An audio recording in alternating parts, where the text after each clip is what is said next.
I'm a thinker, observer, the baddest man you ever heard of.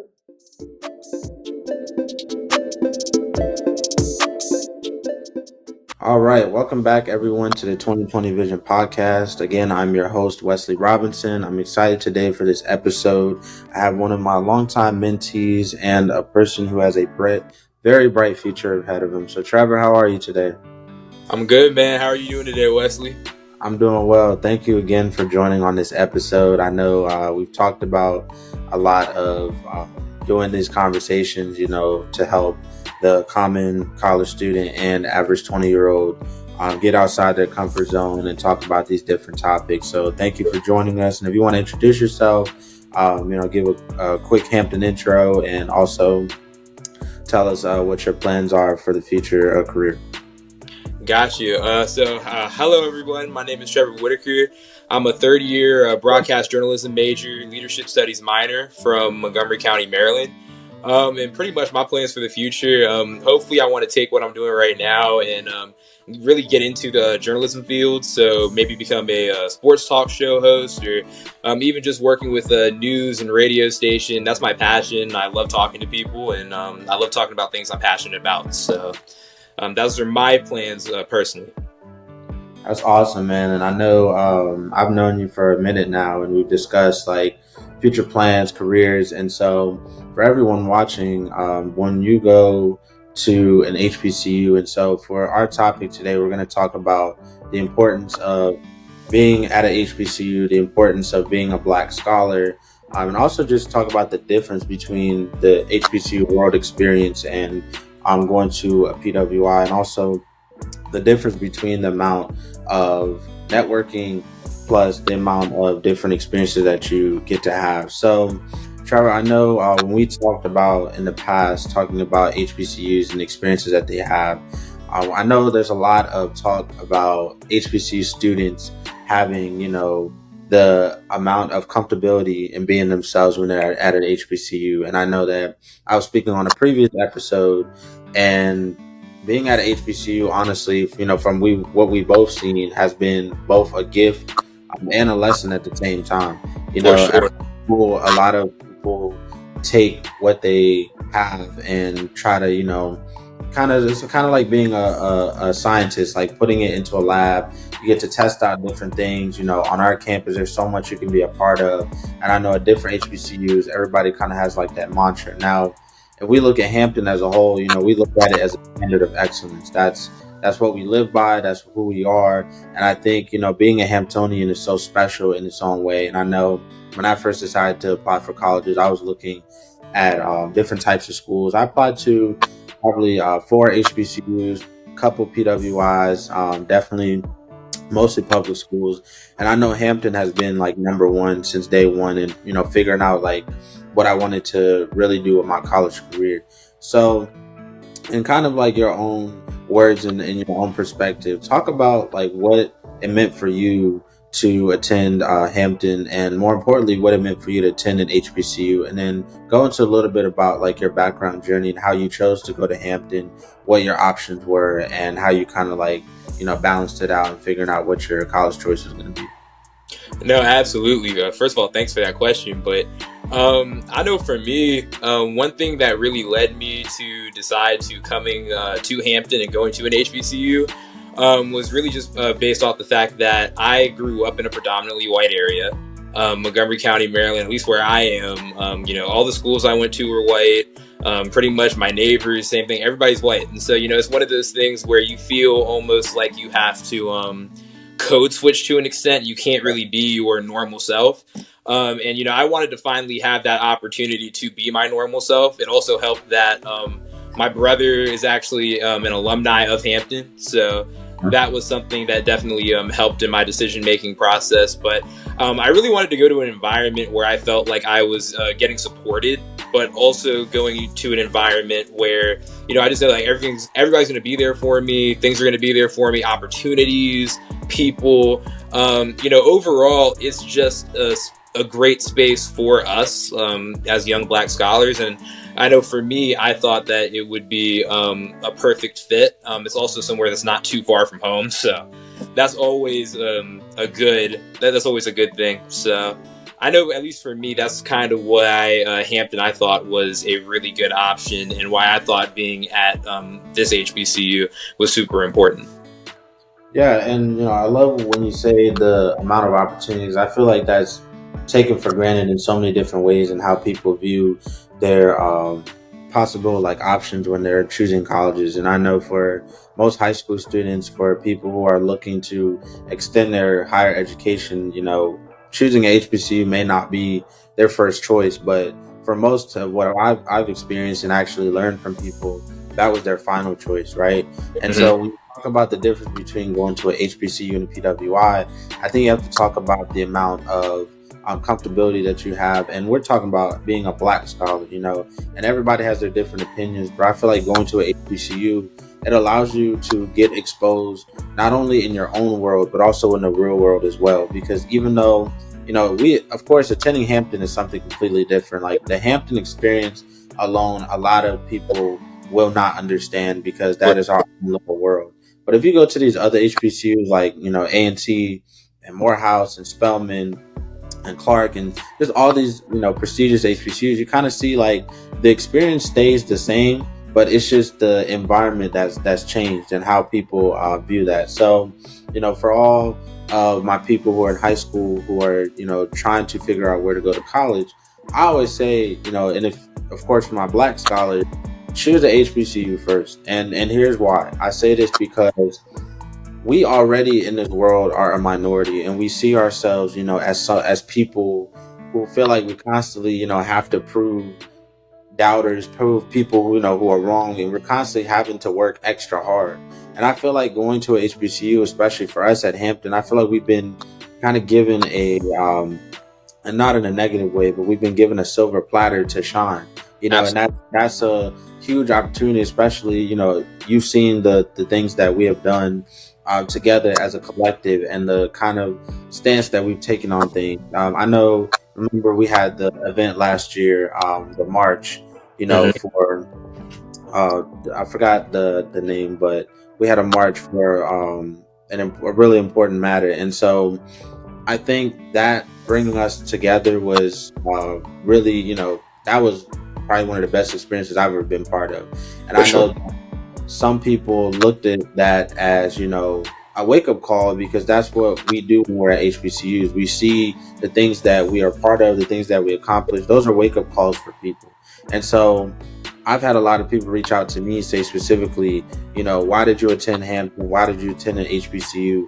And so an HBCU gave me the opportunity to shine at my best. And I felt like that was, one of the things that I needed to do, was be in my own space, be comfortable in who I was, and be around other black scholars who are comfortable in who they are. And, being at Hampton, some of the people that I've been surrounded with are some of the most brilliant people in the world. And we're just getting started.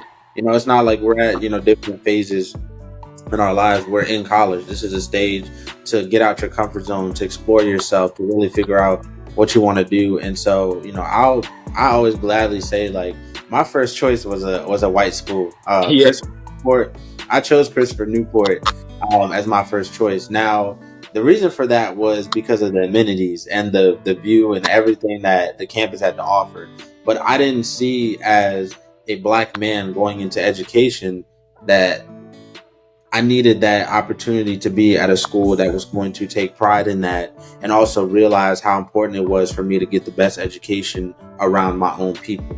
And so choosing Hampton after getting into Christopher Newport, I chose Hampton because I felt like it was the best opportunity for me. And I know a lot of people feel the same way when it comes to the opportunities that it gives you.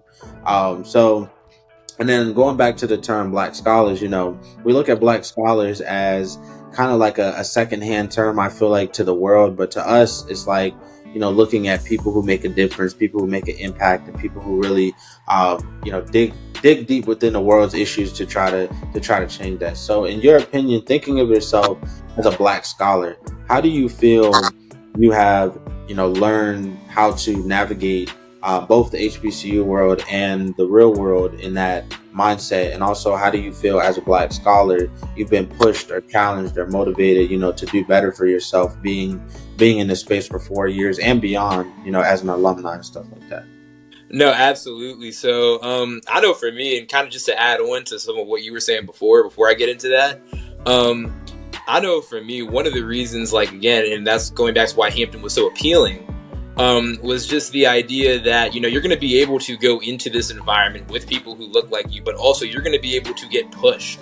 And you're going to be able to get stretched. So, it's one of those things where, we have people at Hampton who, if you're doing well, they're going to tell you you're doing well and they're going to celebrate you. But if you're doing bad and your stuff stinks, they're going to let you know your stuff stinks if you're doing bad. Like, I mean, they're going to let you know. And so I think that, when you are in a world and you're in a lot of environments where, let's just be real, white people don't expect a lot out of us, right? Right. And so, when you're around people who don't necessarily expect a whole lot out of you, it's good to finally have that shift and go into that HBCU environment where everybody expects 110%. We expect the very best. We expect greatness. And so, just going back to your question about, the importance of being around Black scholars and what I've learned over my time, it's really just important to, again, take advantage of the moment, and, really being able to, use those resources that are readily available, whether they're teachers, whether they're friends. I mean,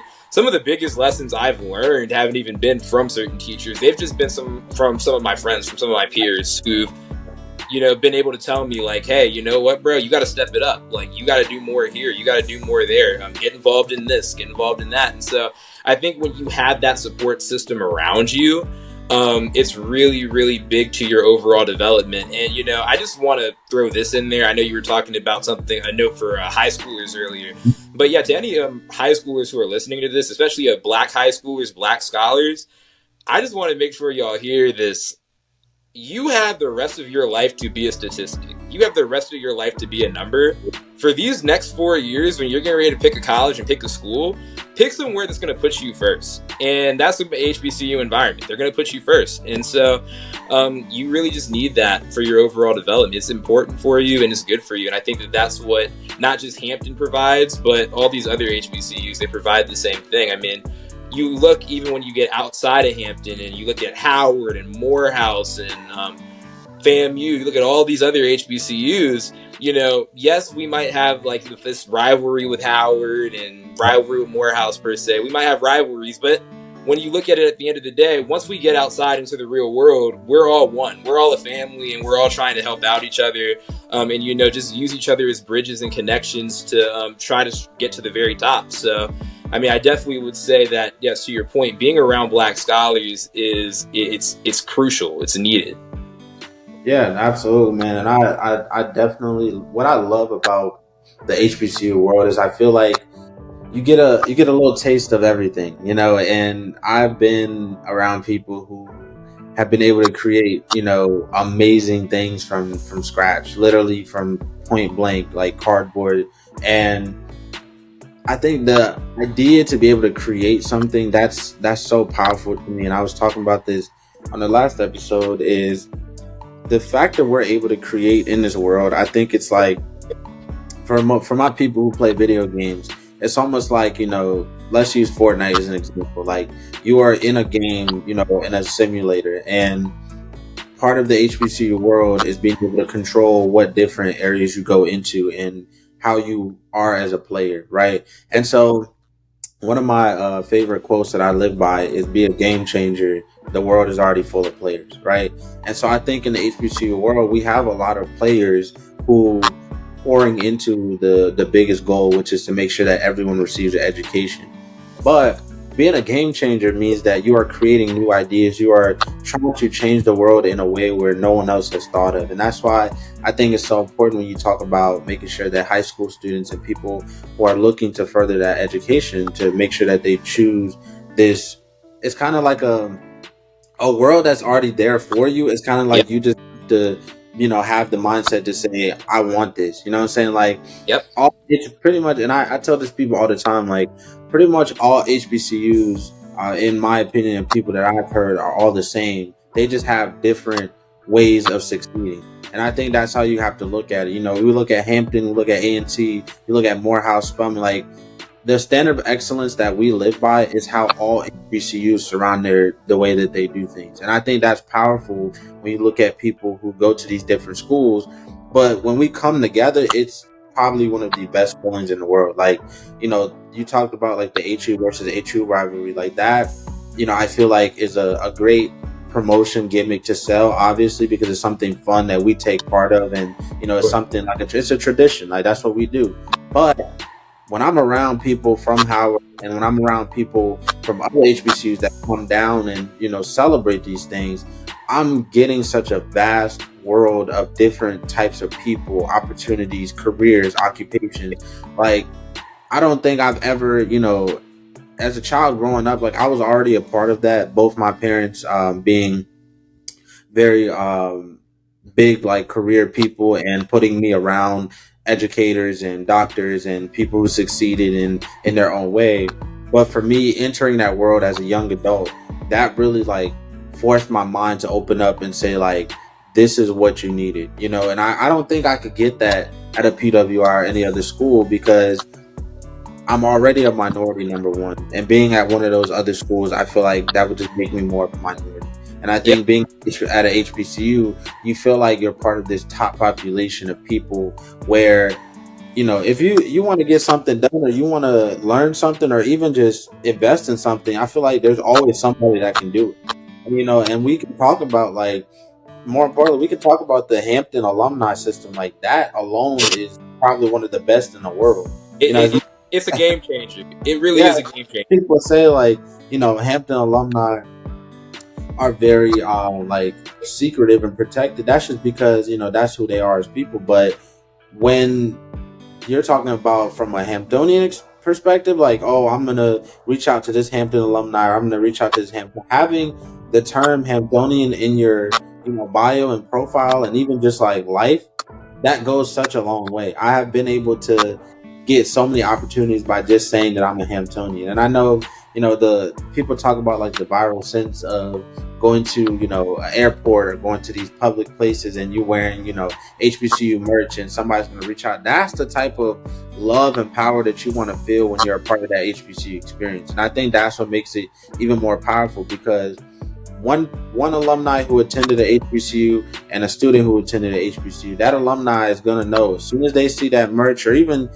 hear that you went to a HBCU, that's connection right there. That's networking. I think that's the idea of family that you talk about, is that we're all one big family. No matter what HBCU we go to, no matter what career path we take, we're all one big family. And I think that's what's powerful about it.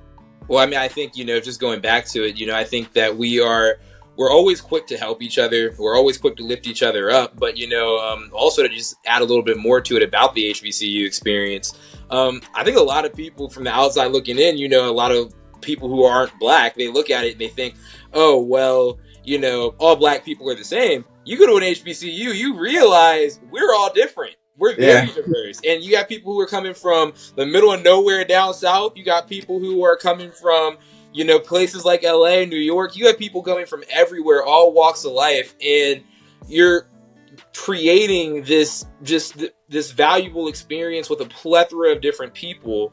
And you're able to just, hear, different perspectives. You're able to see a different socioeconomic status. And there's so much diversity within, this HBCU, within these HBCU environments, that really helps us, be able to, get a different worldview, if you know what I mean, be able to look at things differently, and understand each other differently. So, yeah, I mean, I would say that is a very big thing. And to your point earlier, about just HBCUs versus PWIs, like being in my area, I have a lot of friends who go to PWIs, and it's funny because whenever I tell people, oh, I go to Hampton, they're like, what's that? And then they're like, oh, you go to an HBCU, and it's like there's a little bit of animosity, because it's like, why you go to an HBCU? And it's like, well, you know what? I mean, I'm sitting here, I'm enjoying enjoying life, I'm thriving here, and you at your PWI, I mean, you're sitting there, you're a number. That's how they look at you.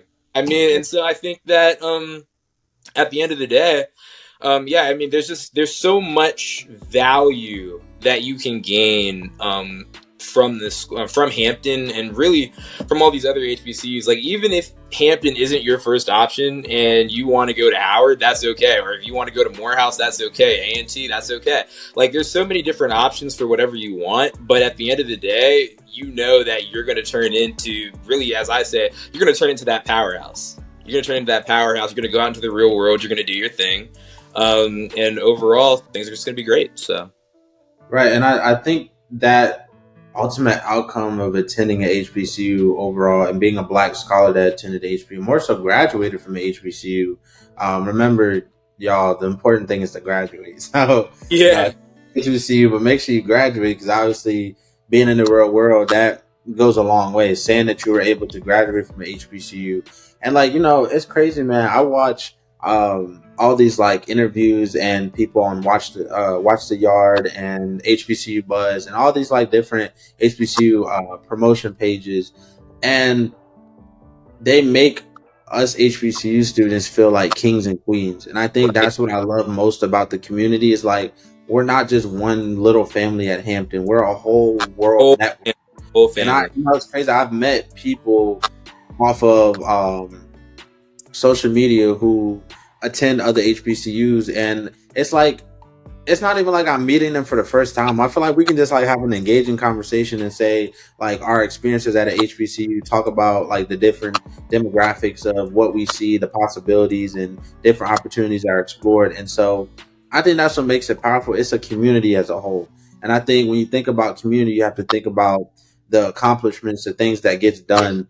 Having one of the best things that I love that was, well, a little bit of recent, but that happened a couple years ago, is that the president of the MSNBC company graduated, from the HBCU. And so, I think stuff like that makes it real powerful. I mean, shoot, Kamala Harris, is an HBCU graduate. And to see that kind of power up there, like, we had Barack as our first black president, and then to have Kamala Harris, who is an HBCU graduate, in her position and doing all the things that she's doing and representing really well to who we are as people, I think that really makes a strong stand. And for people who feel like they're knowledgeable about, this HBCUs as a whole, you can explore this vast world before you even get to college. Like, this is something that is out there. And I know they say, like, constantly say stuff like, oh, don't listen to social media, don't believe everything, but in that world, it's okay to believe that stuff, because it's true. This is exactly what's happening in the world today, is that more people are attending HBCUs and understanding that to get the most out of being a black scholar in this country, or even on this planet, attending an HBCU is probably one of the best experiences you're going to have. And I know, our experience, you and me, is a little different, because COVID kind of like split, the chance to have that normal freshman experience. But just being at a HBCU campus alone changed the way that I think about a lot of stuff. Like, one, it grew my confidence to walk as a black scholar in this country. Like, now the opportunities that I have, being able to reach out to people, network, connect, get these job opportunities, like that has grown as a whole. But secondly, it made me feel more comfortable to live in my own blackness. And I think that's what's most important, because I grew up kind of like in mixed different areas of race, ethnicity. Like, I went to all black or mostly black elementary school. I went to a Catholic school for like 1 year, which was a different experience. Obviously, one of 3 black students in that school, and then ultimately transferred to a middle school that was pretty diverse in Richmond, Virginia. And then going into high school, I went to a predominantly black high school. So that helped me see kind of like the vision for my college career. And then when I got to Hampton, I was like, oh, yeah, oh, for sure. Like, these are my people. I was like, I didn't feel like I had to hide away who I was. I didn't feel like I had to kind of put on a mask. You can be authentic. I was my authentic self, and I was around people who didn't know who they were fully yet, and we figured it out together. You know what I'm saying? Like, you don't have to be this kind of like masked image of what the world wants you to be. Attending a HBCU allows you to explore yourself and explore the possibilities, and more importantly, live in your blackness, because I think that's so important, especially to the next generation of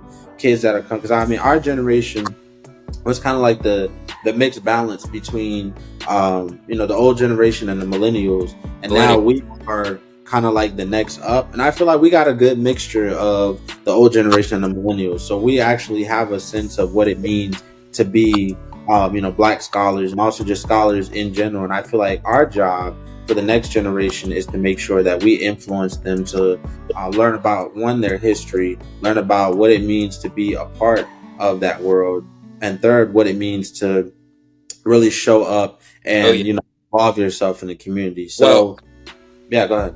Oh yeah, no.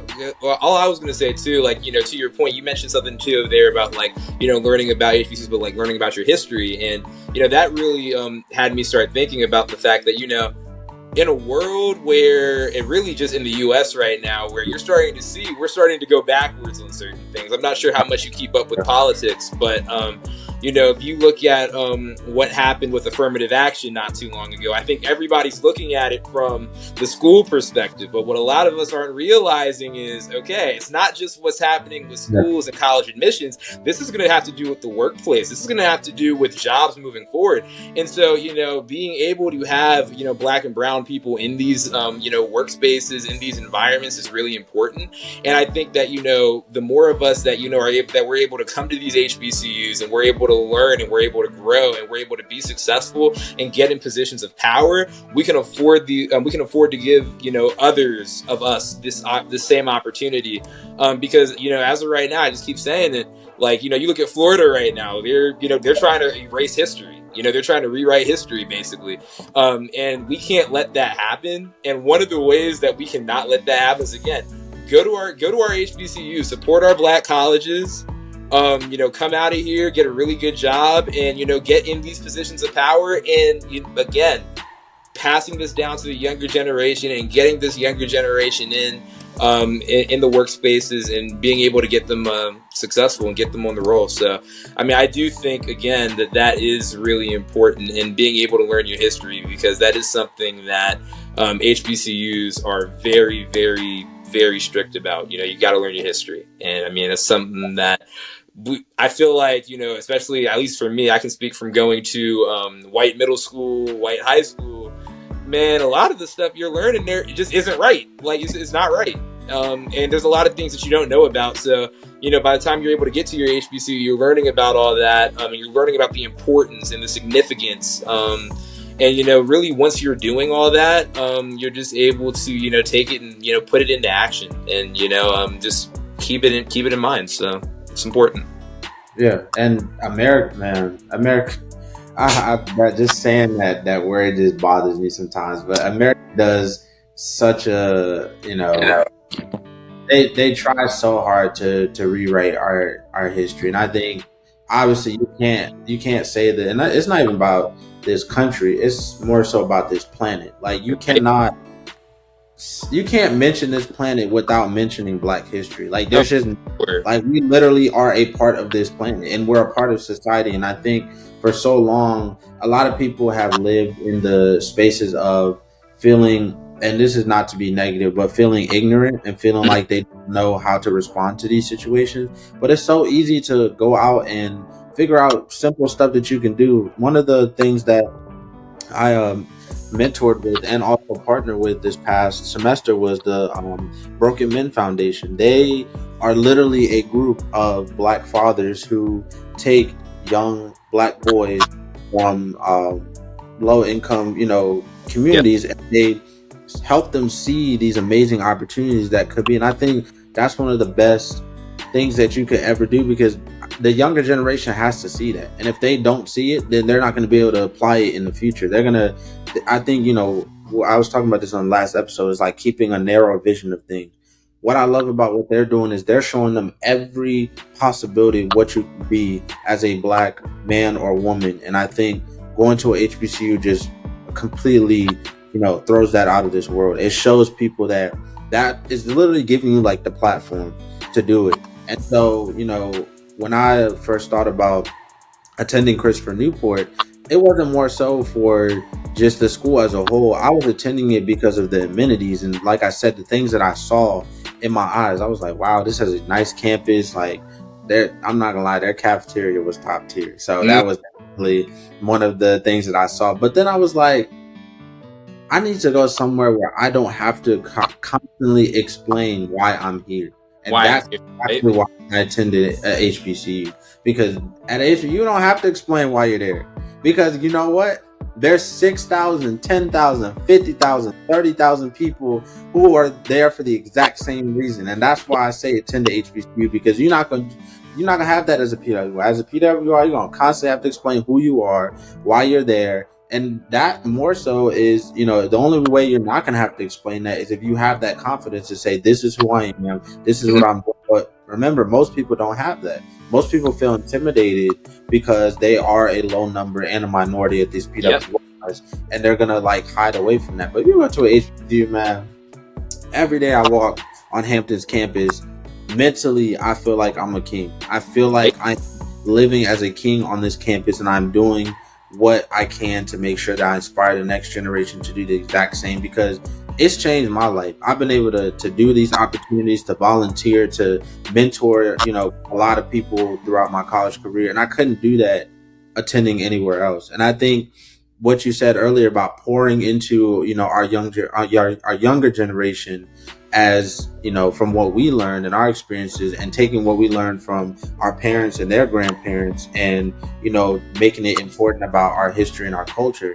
That's what's important about attending an HBCU. And I think that's what I want everyone to take away from all of this, is that it's not about what goes on at an HBCU. It's about what you learn how to do and how you apply it to the real I world. can apply to the real.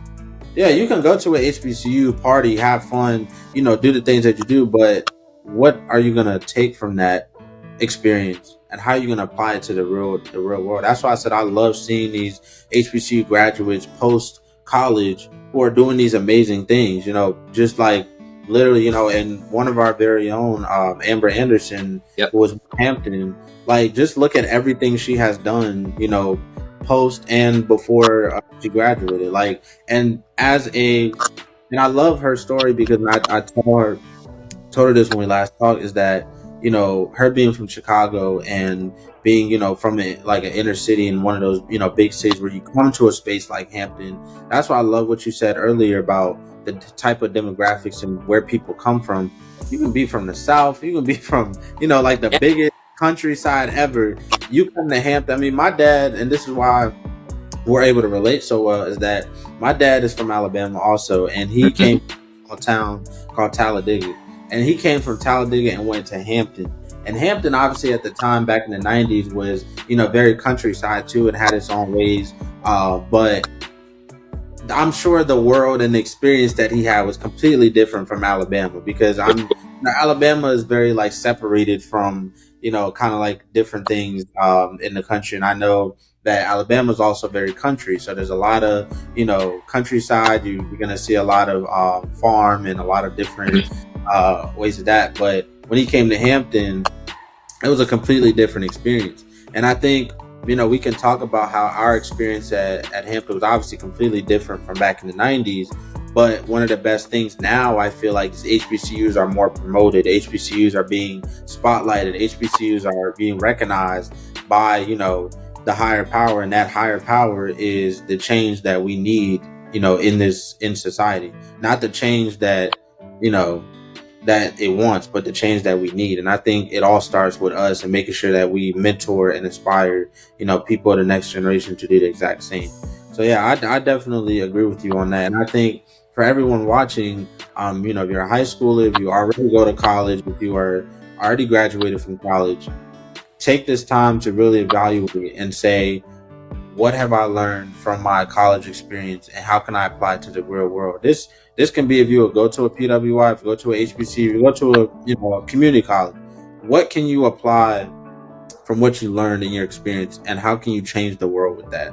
And for all my people attending an HBCU, never stop promoting it, because at the end of the day, that's going to be the future of our country and our society. Absolutely.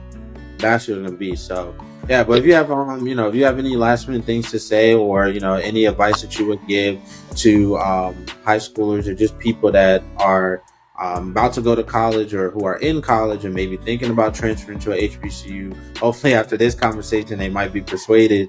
But yeah, the floor is yours. Oh yeah, so no, well, thank you for that. But I'm just gonna really say, I'm gonna go back to what I said earlier because I think this is so important. I'm gonna go back to that statement I made. You have the rest of your life to be a number, and I really want to hammer that in. Take these 4 years that you have in college, and again, put yourself first. So that means, again, if you're a high schooler and you're coming from a predominantly white area, even if you're coming from a black area, give yourself the opportunity to grow amongst other black scholars. And then I would also say too, let's say that you're somebody at a PWI and that you have the opportunity to go to an HBCU for graduate school, go right ahead, because we're in a world now where, I'm not going to lie, an undergrad degree is not really enough anymore, and you kind of need to go to grad school. It's not that you have to, but it's important. So you can go to grad school, and if you go to grad school, I would definitely encourage you guys to look at an HBCU, because again, it is so important to get this experience, and again, you're going to learn more about yourself, you're going to learn more about other people, and you're also just going to learn more about just our culture in general, what we're like. I mean, it's a fun environment, and it's just a really good place to learn and grow, like, holistically. So yeah, I mean, I guess if I had to leave any advice, I would say just give us a close look. Just give us a close look and give us a shot. I can't force you, but at the end of the day, I want to sit here and tell everybody, go to Hampton, but yeah. Honestly, no. I mean, you can go anywhere you want, but if you don't go to Hampton, there's a bunch of other HBCUs for you to pick from, and you have a bunch of other options. And at the end of the day, we have professors who want to help you, students who want to help you. It doesn't matter. I mean, everybody here just wants to help you, and we want to see you win. That's really what it is. We want to see you win. We want to see you win. We want to see you grow. And that's what Hampton and all these other HBCUs provides, is that opportunity to learn and grow, but still be authentic, right? So yeah, absolutely agree. And for everybody watching, definitely do your research. Number one, just not even on HBCUs as a whole, but do your research about the culture and history of why it's important. And number two, if you are not already attending an HBCU, just ask around. If you have like a friend who goes to a HBCU, if you have a peer or somebody in your family, just ask them why they attended an HBCU and why that experience is different. Because I feel like we see a lot of the results of why that is, but we definitely need more storytelling and people telling their experience, because that'll let you know exactly the difference between why they chose that specifically when there's a whole world of options to choose. And like you said, like, Hampton is not the only one. And I think the best thing about it is we have so much exposure to these other HBCUs that we don't feel like it's like one versus the other. We're literally like a whole community and family feeling. We just want to succeed. We want to see Black scholars succeed, and we want to see change in this country. And that change is not going to happen unless it starts with us. So definitely, everyone, take a look at that.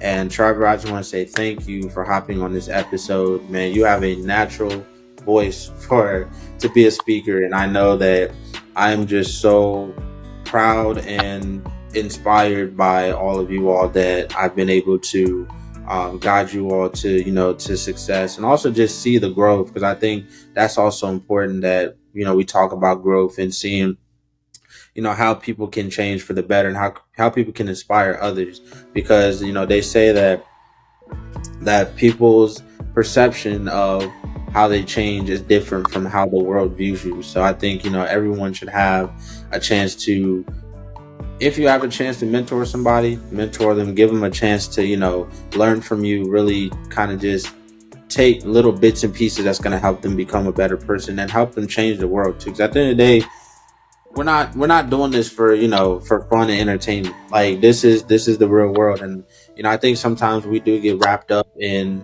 the fun of life, but these are things that matter. These are things that are important. And I think the future generations count on people like us to make sure that we do the work now, so that we won't have these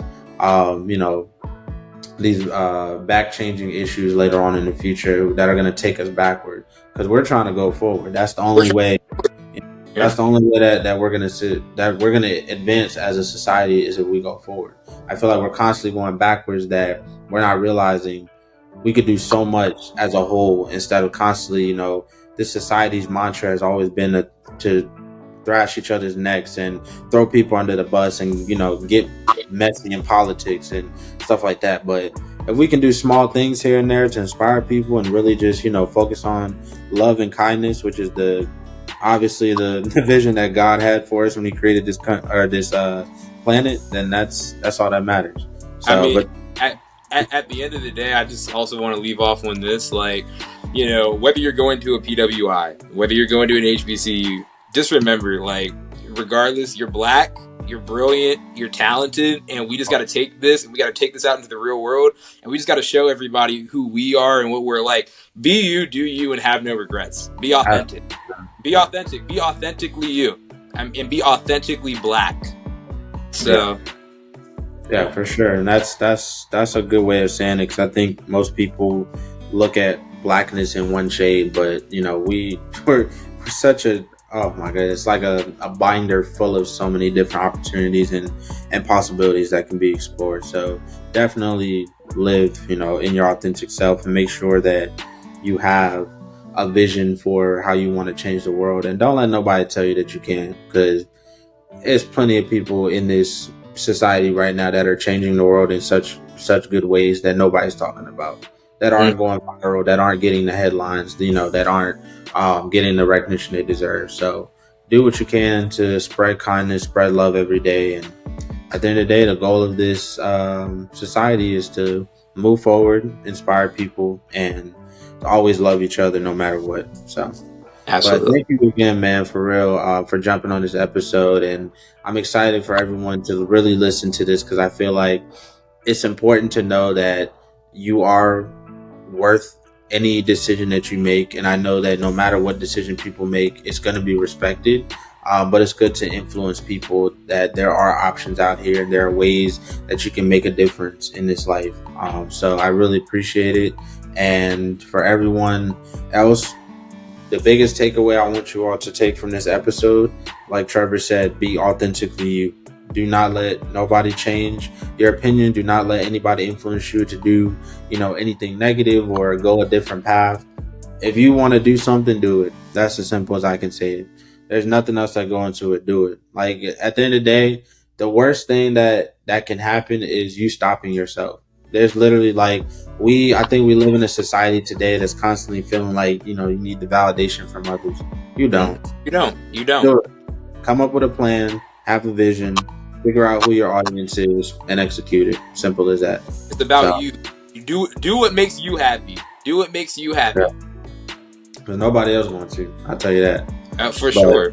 But thank you again, man, and I will look forward to seeing you all on episode 6. This has been quite the conversation, and I know that I'm excited for everyone to just listen and have an understanding of the difference of exploring your options out here in this world. And I want everyone to take away that you matter, your choices matter, and how you inspire the world matters. So thank you again, Trevor. Really appreciate it. And we will see you on the next episode.